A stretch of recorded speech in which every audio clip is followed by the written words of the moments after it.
নমস্কার, দিশা এডুকেশনের তরফ থেকে এর আগের দিনে যে ভিডিওটা ছাড়া হয়েছিল সেটা রাত্রিবেলা ছাড়া হয়েছিল এবং আমার মেয়ের পরীক্ষা চলছিল বলে সেটা আমি করেছিলাম, তাই জন্য ভিডিওটা একটু খারাপ উঠেছিল।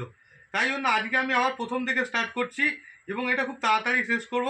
26 থেকে 50 সংখ্যার অবধি আমরা কিরম করে আহ, বর্গ বের করব। তো 1 থেকে 25 অবধি সংখ্যার সবাই বর্গ জানো এবং আমি স্টার্ট করছি ভিডিওটা। 26-এর স্কোয়ার, 26-এর স্কোয়ার যদি আমাকে করতে হয়, 26-এর স্কোয়ার করতে গেলে আমাকে প্রথমে জানতে হবে এই 26 50 থেকে কত ছোট। আমি 26কে বিয়োগ করে দিলাম 50 থেকে, 26 ছোট হলো 24। এবার এই 24কে 25 থেকে বিয়োগ দেবো, 25 থেকে বিয়োগ দেবো 24কে বিয়োগ দিলে হয় 1। এই 24-এর স্কোয়ার করব, বলেছিলাম স্কোয়ারগুলো মনে রাখতে। 24-এর স্কোয়ার হয় 576, 576। এই একক আর দশকের ঘরের সংখ্যা এখানে বসিয়ে দেবো 76কে, আর এই 5টাকে আমি যোগ করে দেবো 1-এর সঙ্গে, হয় 6, 6 হয়ে যাবে। তাহলে এখানে 26-এর স্কোয়ার হবে 676। এবার চলে আসো 28-এর ঘরে। 28-এর স্কোয়ারটা কত হবে? 28, 28-এর স্কোয়ার কত হবে? 28-এর স্কোয়ার কত হবে? 28, 28-এর স্কোয়ার কত হবে? 28-এর স্কোয়ার করতে গেলে জানতে হবে 50-এর থেকে 28 কত ছোট। 50 থেকে 28 ছোট হলো 22। 25-এর থেকে 22 বিয়োগ করব, 25-এর থেকে 22 বিয়োগ করলাম হলো 3।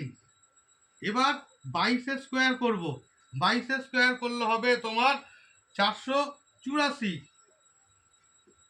484। এই একক আর দশকের ঘরের সংখ্যাটা বসিয়ে দেবো এখানে 84, আর এই 4টাকে যোগ করব 3-এর সঙ্গে, যোগ হলো 7। তাহলে 784 হলো 28-এর স্কোয়ার। এরকম করে যদি আমরা করি আমরা 30 অবধি বর্গ পেয়ে যাব। 27-এর করলাম, এবার দেখাবো 29-এর। একইভাবে 29-এর করব, 29 করছি। 29-এর, 29-এর স্কোয়ার, 29-এর স্কোয়ার করতে গেলে আগে দেখতে হবে 50-এর থেকে 29 কত ছোট। 29কে করলাম, 50 থেকে 29 ছোট হলো 21।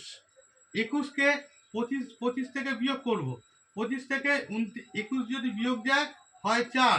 এবার 21-এর স্কোয়ার করব, 21-এর স্কোয়ার করলে হবে তোমার 21-এর 441, 441।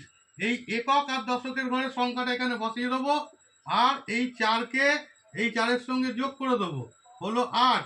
তাহলে 841 হলো 29-এর বর্গ। তাহলে 29-এর বর্গ তোমার বেরিয়ে গেল।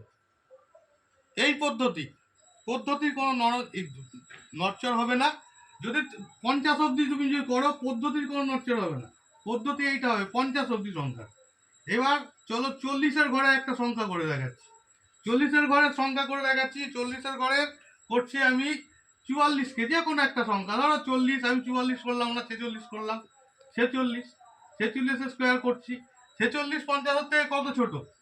46 50-এর থেকে কত ছোট? 46 50-এর থেকে ছোট হলো 4।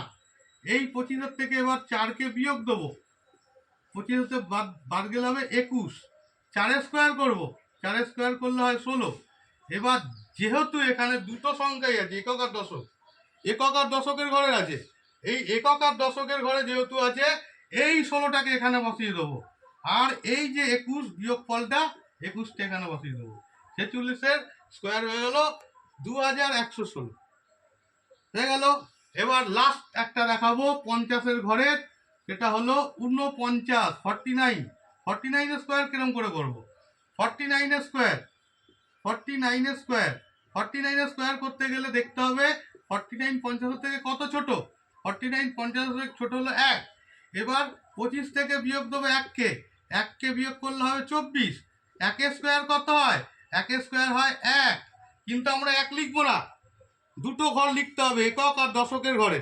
একক আর দশকের ঘরে করতে গেলে আমাকে 1কে লিখতে হবে 01। তাহলে আমি এখানে 01 বসাবো, আর 24টাকে বসিয়ে দেবো এখানে। তাহলে 49-এর যদি স্কোয়ার হয় 2401। 50-এর স্কোয়ার সবাই জানে, 50-এর স্কোয়ার হবে 2500। 50-এর স্কোয়ার হবে 2500, 50-এর স্কোয়ার হবে 2500 হলো।